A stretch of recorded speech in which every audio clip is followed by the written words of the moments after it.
Hello दोस्त, प्रणाम। मेरे परमिला अवधि गीत ऑफिशियल चैनल पे आप लोग का स्वागत है। एक तुलसी ब्याह में गाने जा रही है। आप लोग को कैसा लगा कमेंट बॉक्स में ज़रूर से ज़रूर बताना। ये कहाँ से आवेली बारतिया हो त कहाँ से डोलिया हो त कहाँ से डोलिया नो हो बहिनी कहाँ से आई सैसली ग्राम तुलसी मैया ब्याहन तुलसी मैया ब्याहन हो।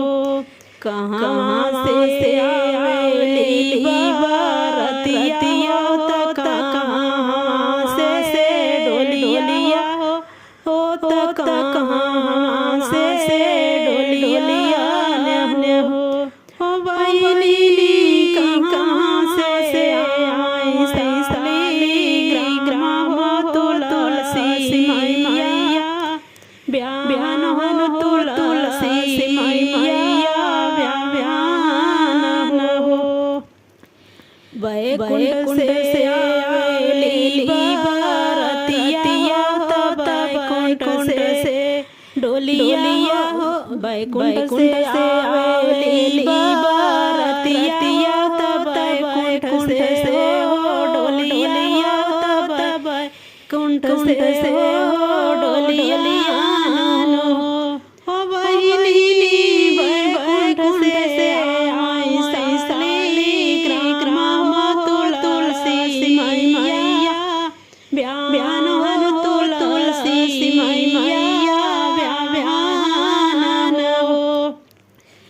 कानई रंग चुनरिया त कान रंग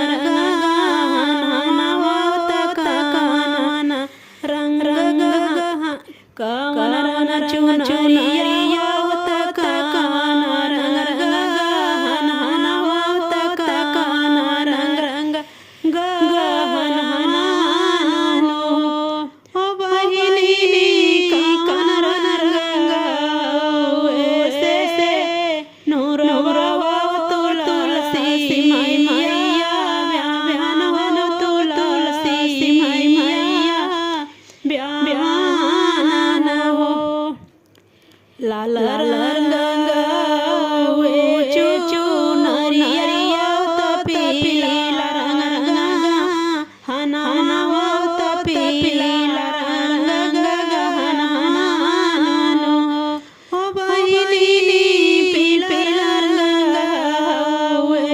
से नूरवा तुलसी मैया ब्याहन तुलसी मैया ब्याहन हो।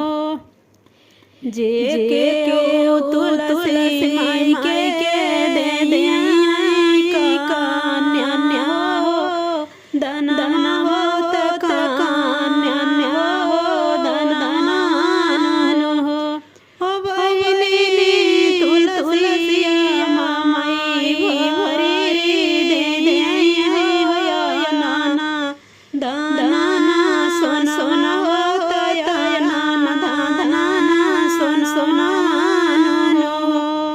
हो बहिनी तुलसी हो माई भरी दैया तया नाना सोना हो तया नाना सोना